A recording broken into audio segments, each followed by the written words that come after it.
They were the women who had it all, the wives and mistresses of Nazi Germany's top leaders. They lived lavish, gilded lives, surrounded by luxury and privilege. They were symbols of Aryan perfection, used to project an idealized vision of German womanhood, while often wielding considerable influence behind the scenes.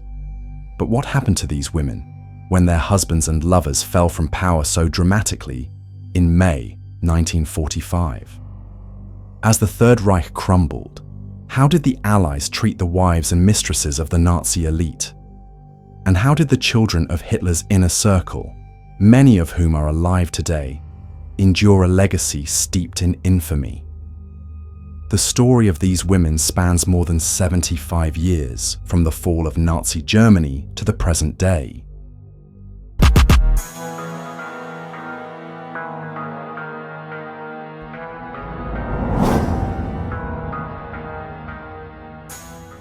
Real quick, if you haven't already, please take the next few seconds to hit that subscribe button and give this video a like. Your support truly means a lot. Thanks so much, and now let's jump right back into the video. We begin with a woman whose life was irrevocably altered by history's darkest chapter.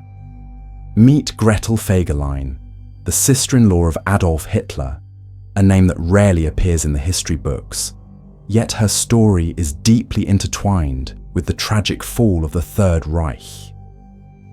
The year is 1945. Germany lies in ruins. The Allies' D-Day landings are now a distant memory, while the crumbling remnants of Nazi power hold on desperately. But in the remote Bavarian town of Zell am See, far from the chaos, another tragedy is unfolding, one that will forever bind Gretel Fegelein's fate to her infamous brother-in-law, Adolf Hitler. On May 5th, 1945, Gretel, pregnant and living in isolation, gave birth to a baby girl. She named her Nina after her late sister, Eva Braun, the wife of Adolf Hitler, who had taken her own life in the Führerbunker just days earlier. While Eva's fate was sealed in Berlin, Gretel's world seemed to remain intact, until it didn't. Her husband, Hermann Fegelein, an SS officer and one of Hitler's trusted liaisons, had just been executed. But that was only the beginning of her turmoil. How did she become part of the Nazi inner circle? Gretel's connection to the Nazi regime wasn't by accident. In 1944, she had married Hermann Fegelein, a high-ranking SS officer who, despite his loyalty to Hitler, would soon betray him. Their lavish wedding in Berchtesgaden, attended by top figures like Heinrich Himmler and Martin Bormann, took place just days before D-Day. Their honeymoon at the Eagle's Nest, Hitler's mountaintop retreat, seemed to promise a life of luxury. But by then, the war was already in its final stages, and the foundation of their new marriage was crumbling. But it wasn't just war that would destroy Gretel's life. It was betrayal. As the Battle of Berlin raged, Hermann deserted his post, attempting to flee the crumbling Reich. Captured by Hitler's bodyguards, he was executed without mercy, despite desperate pleas from Eva Braun for his life. For Gretel, this betrayal was deeply personal and devastating. Once a part of Hitler's inner circle, she now found herself an outcast. Her world came crashing down, and she was left to pick up the pieces. While Eva Braun ended her life in the Führerbunker with Hitler, Gretel was far away, pregnant, isolated, and unaware of how quickly the Nazi regime was collapsing. Yet the devastating impact of her sister's death and the fall of the Third Reich would soon catch up with her. With the war over, the Allies moved swiftly to track down Nazi figures' personal belongings, including letters and memorabilia linking Hitler and Eva. Fearing these valuable items could be lost forever, Gretel had hidden them at Fishhorn Castle, the headquarters of her husband's former SS division. But it wasn't long before a US counterintelligence agent, disguised as a German refugee, persuaded Gretel to reveal the location of these materials. In a heartbreaking twist, the items were seized and sent to Washington, D.C. Some of the documents have never been made public, and others remain classified to this day. Despite the loss of her husband, sister, and legacy, Gretel tried to rebuild her life. In 1954, she married a businessman, Kurt Berlinghoff, but their marriage produced no children. For Gretel, the shadow of her past never truly lifted. But the ultimate tragedy came in 1971, when her daughter, Nina Fegelein, tragically passed away at a young age. The darkness that had haunted the family for years seemed impossible to escape. Plagued by grief, Gretel's health deteriorated. She would eventually succumb to Alzheimer's disease and died in 1987 at the age of 72. The life of Gretel Fegelein, the sister-in-law of Adolf Hitler, is a tragic tale of loyalty, betrayal, and the emotional cost of living in the shadow of history's most infamous dictator. She spent her final years haunted by a past she could never escape, and her story offers a sobering glimpse into the toll of the Nazi legacy on those left behind. As we leave behind the tale of Gretel Fegelein, we turn to another woman deeply tied to the horrors of the Nazi regime, Margarete Himmler, the wife of Heinrich Himmler, the leader of the SS. She too faced the devastating collapse of Nazi power and was left to reckon with a blood-soaked legacy. But how did she navigate the fall of her world? Let's discover her story next. In the aftermath of Adolf Hitler's fall, one name stood at the heart of the Nazi regime: Heinrich Himmler, the cold architect of the Holocaust. But behind this monstrous figure was Margarete Himmler, a woman living in a world far removed from her husband's atrocities. Born in 1907, Margarete was 7 years older than Heinrich. They met in 1927, before his rise in Nazi circles, and married in 1928. Margarete, a nurse by training, was dedicated to family life and had no idea of the horrors her husband was orchestrating. The couple shared a love for homeopathy and herbal medicine, living what seemed like a peaceful, normal life. Their only child, Gudrun, was born in 1929. While Heinrich climbed to power, Margarete remained in the shadows of his personal and public life. She was a dutiful wife, attending events with him, even visiting Buchenwald concentration camp. Yet she was unaware of its true horrors. Her husband's moral hypocrisy was hidden from her, as he zealously preached racial purity but lived a different life at home. In 1938, everything changed. Himmler, despite his strict moral code for others, began a long affair with his secretary, Hedwig Potast. She bore him 2 children, Helga in 1942 and Nanette in 1944. The man who had built a regime on moral supremacy was a cheat and a liar in his own home. As the war raged, Margarete and Gudrun lived in fear.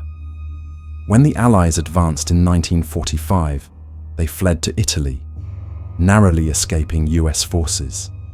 Later, they were captured and detained across Europe, with Margarete and Gudrun even testifying at the Nuremberg trials. But Gudrun's loyalty to her father remained unshaken, even in the face of the SS's crimes. Margarete was eventually released in 1946, reclassified by the Allies as a mere volunteer with the German Red Cross. Despite efforts to clear her name, the punishment followed. She lost her pension and voting rights, facing public scorn while living quietly with Gudrun. Margarete Himmler died in 1967, aged 73, a woman forever overshadowed by the sins of her husband. But while Margarete lived in the shadows, her daughter Gudrun embraced the legacy of her father. Gudrun became a leading figure in the neo-Nazi movement, defending Heinrich Himmler as a misunderstood hero. She married Wolf-Dieter Berwitz, a prominent far-right leader, and supported organizations that helped former Nazis evade justice. To Gudrun, her father was a martyr, and she would spend her life defending his name. Margarete, however, remained a silent witness to the collapse of everything she once knew. Loyal to Himmler until the very end, her life serves as a stark reminder of the cost of blind loyalty, even when that loyalty betrays humanity. But while Margarete's life was defined by resignation, Gerda Bormann, the wife of Hitler's right-hand man, Martin Bormann, took a different path. Her story is one of tragedy and a fierce fight to protect her children from the legacy of her husband. Let's dive into the story of Gerda Bormann. In the shadows of the Nazi regime, where the men held power and their wives played roles of silent support, one woman's life was defined by both tragedy and survival. Gerda Bormann, wife of Martin Bormann, one of Hitler's most trusted and feared aides. Though not as publicly infamous as Himmler or Goebbels, Martin Bormann controlled the Nazi Party's inner workings. He was the head of the party chancellery, the gatekeeper to Hitler, and the man who managed Nazi finances. But it was Gerda, his wife, who would face a fate shaped by both betrayal and survival. Born in 1911, Gerda married Martin in 1929 at just 19. Her father had close ties to Hitler, and she had known the Führer for years. Their wedding was grand, attended by Nazi elites, but behind closed doors, Gerda's marriage to Martin would become a cycle of humiliation and neglect. Martin's infidelities were well known, and Gerda, though a towering figure physically, often felt the sting of her husband's emotional coldness. She stood by him publicly, but privately, the pain was unbearable. As the Allies closed in on Berlin in 1945, Gerda fled with her children to Bolzano, Italy, just ahead of the advancing US forces. The Bormanns were feared across Europe, and capture would mean certain death. Yet her worst fears soon became reality. Once in Bolzano, Gerda was arrested by US forces. As she was interrogated, news came that her husband, Martin Bormann, had vanished in the chaos of Berlin. No one knew for certain whether he died attempting to escape or was killed in the confusion. His disappearance marked the end of the Bormann name in Nazi Germany, but not the end of Gerda's suffering. Following the war, Gerda, like many wives of high-ranking Nazis, endured further interrogations. Her children, born into privilege, were left abandoned in Italy. The younger ones were adopted by a Catholic priest, shielded from their father's dark legacy. For Gerda, the true tragedy lay not in her own suffering, but in the future of her children. Martin's properties were seized by the Allies, and Gerda's once privileged life crumbled. No longer the wife of one of the most powerful men in Germany, she was now a powerless woman in a world that had no place for her. In 1946, Gerda died from uterine cancer at just 37 in an obscure hospital in Italy, far removed from the luxuries she had once known. In a twist of fate, Martin's eldest son, Martin Adolf Bormann, became a Roman Catholic priest. Later, he left the priesthood, married a former nun, and had children of his own. Though his life was largely disconnected from the Nazi past, the Bormann name still haunted him. He petitioned the German government for compensation for his father's confiscated properties, but his efforts were largely unsuccessful. Despite their attempts to escape it, the weight of their father's legacy was inescapable. Gerda Bormann's life is a stark reminder of the harsh realities faced by the wives and families of Nazi elites. While Martin Bormann's political influence wreaked havoc on the world, Gerda's personal agony was overshadowed by history. She lived and died in the shadow of power, a woman betrayed by both her husband and the system he helped create. Her story ends not with triumph or redemption, but with loss, as her children were left to carry the heavy legacy of a name they never chose. While Gerda's life was marked by hidden suffering, the story of Emmy Göring, wife of Hermann Göring, takes us in a different direction. Unlike most women in the Nazi hierarchy, Emmy wielded power and influence in ways few could have imagined. But like all the others, her world would be shattered by the collapse of the Third Reich. Let's take a closer look at Emmy Göring's story. Few women were as entwined with the power structure of Nazi Germany as Emmy Göring, the second wife of Hermann Göring, Hitler's designated successor. Her story is one of privilege, tragic downfall, and complex loyalty, forever overshadowed by her husband's monstrous legacy. Born in 1893, Emmy Zonnemann was a celebrated actress in Weimar, Germany. In 1935, after the death of Hermann's first wife, Emmy became his new companion. She was strikingly beautiful, poised, and quickly became a symbol of Nazi elegance, an embodiment of the perfect Nazi woman. The couple married, and Emmy was thrust into the heart of Nazi power. But behind the facade of glamour, a darker reality lay. Emmy lived a life of unimaginable luxury. The Göring household was a palace, adorned with stolen art and treasures from Jewish collectors. Lavish parties and royal treatment defined her world, while Hermann continued his rise to power. Yet this glamorous life came at a cost. Tensions simmered between Emmy and Eva Braun, Hitler's companion, particularly as Eva became more entrenched in Hitler's inner circle. Emmy's disdain for Eva was so strong that Hitler himself intervened, ordering Hermann to ensure she treated Eva with respect. Eventually, Emmy was banned from Hitler's personal residence.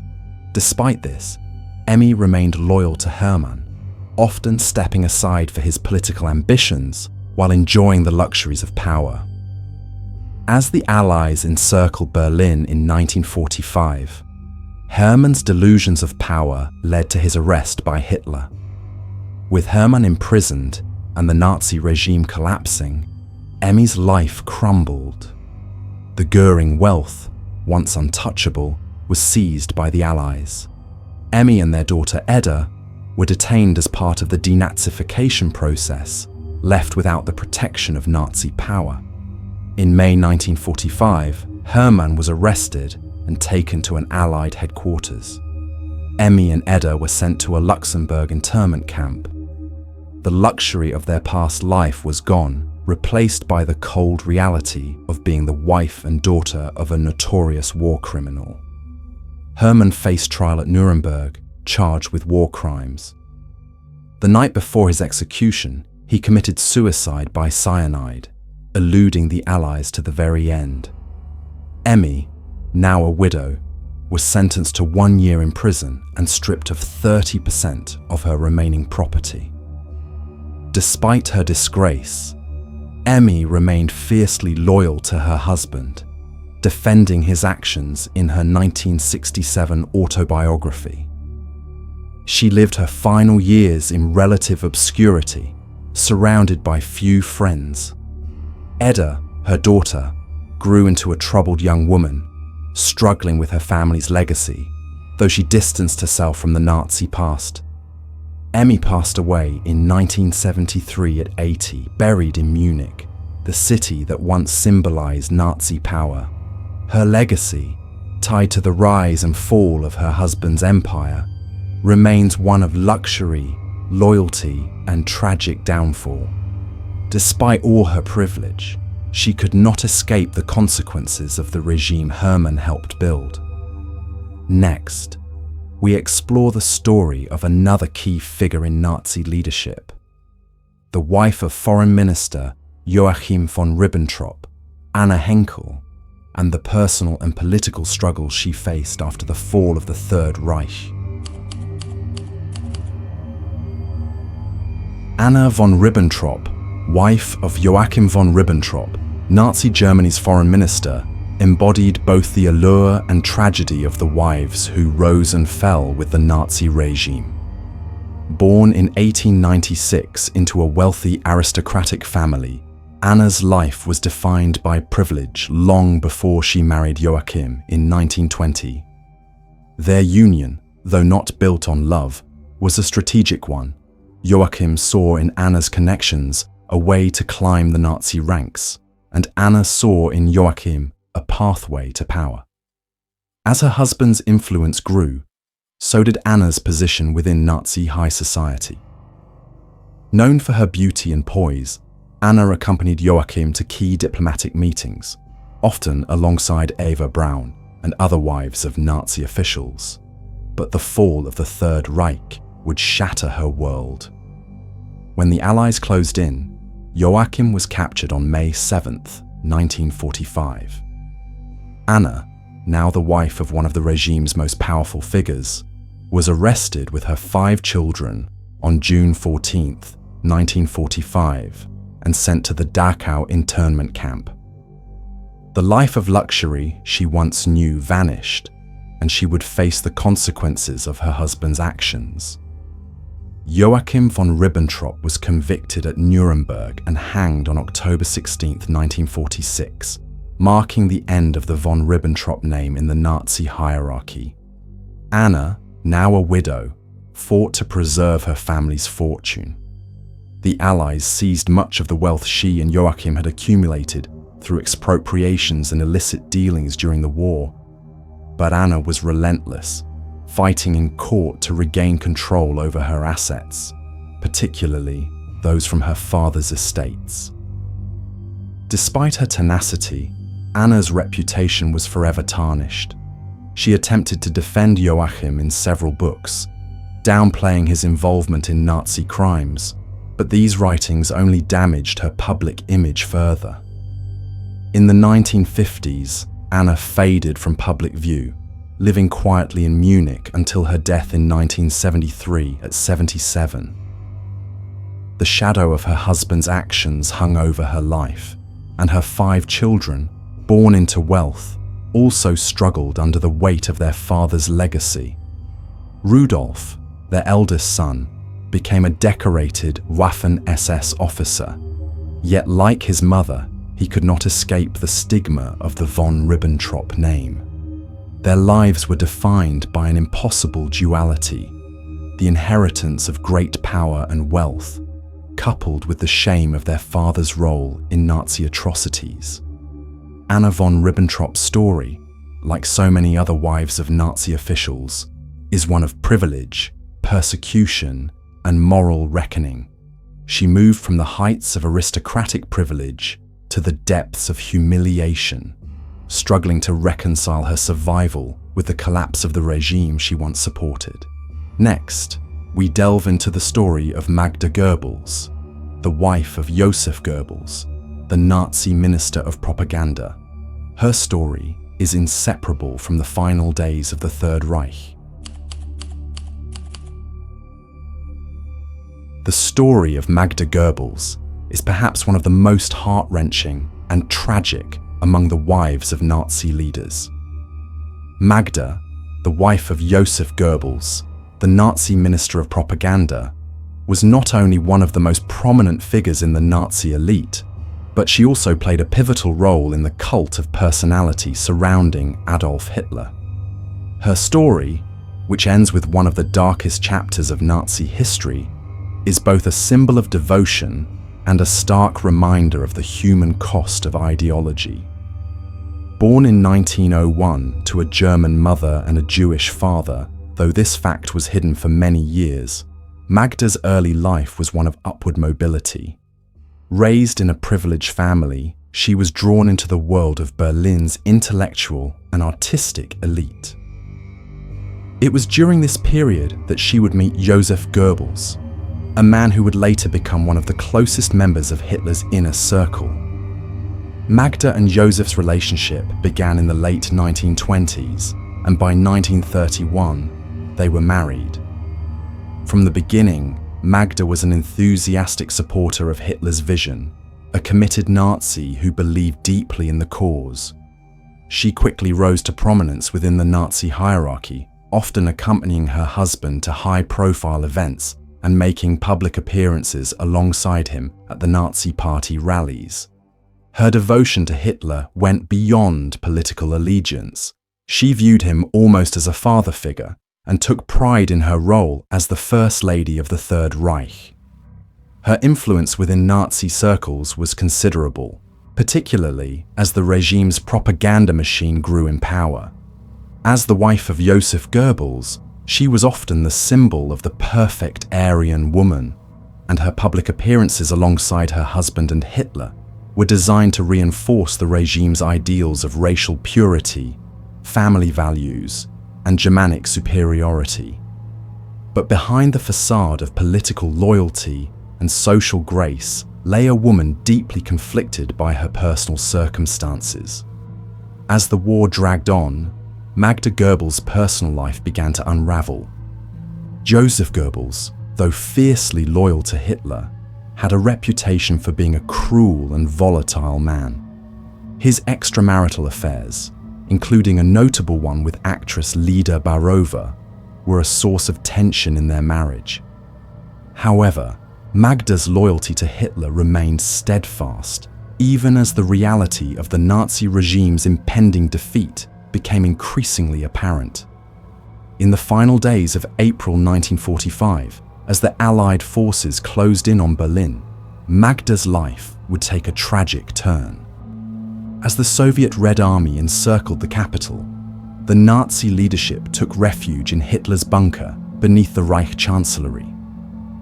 It was here, in the heart of the failing Nazi state, that Magda Goebbels would make her ultimate decision. On May 1st, 1945, as Berlin was being bombarded by Allied forces, Joseph Goebbels and his wife took a horrific decision to kill their 6 children. The Goebbels children, Helga, Hildegard, Heidrun, Helmut, Holger, and Heinz, were all murdered by their parents. Magda and Joseph had carefully prepared cyanide capsules for each child, and after ensuring that their children were dead, they took their own lives in a final act of devotion to Hitler's failed cause. Magda, once the epitome of Aryan womanhood, now became the symbol of the blind loyalty and fanatical ideology that had led to the destruction of the Nazi regime.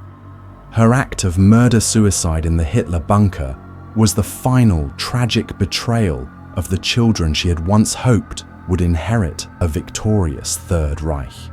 The death of Magda and Joseph Goebbels marked the end of one of the most influential families in Nazi Germany. However, the aftermath of their deaths left lingering questions about the true nature of their loyalty to the regime and the impact of Nazi propaganda on their lives. While Joseph Goebbels had long been a key architect of Nazi ideology, Magda's tragic end symbolized the collapse of that ideology. Her decision to kill her children has been viewed as both an act of extreme loyalty and a reflection of her despair. Having followed Hitler's vision so completely, Magda seemed unable to accept the collapse of the Nazi dream, choosing instead to end her life, and that of her children, in the most violent manner possible. In the years following the war, Magda's actions were dissected and analyzed by historians, psychologists, and political theorists. Some saw her as a tragic victim of the Nazi regime's indoctrination, while others viewed her as an accomplice who played an active role in the creation of Nazi propaganda. despite the horror of her actions, her legacy remains a complex one. Magda Goebbels was both a victim and a perpetrator, a woman who was caught between her personal devotion to her husband and Hitler, and the ideology that led to the destruction of millions of lives. Her death in the bunker, alongside her husband and children, was both a personal tragedy and the final chapter in the fall of the Third Reich.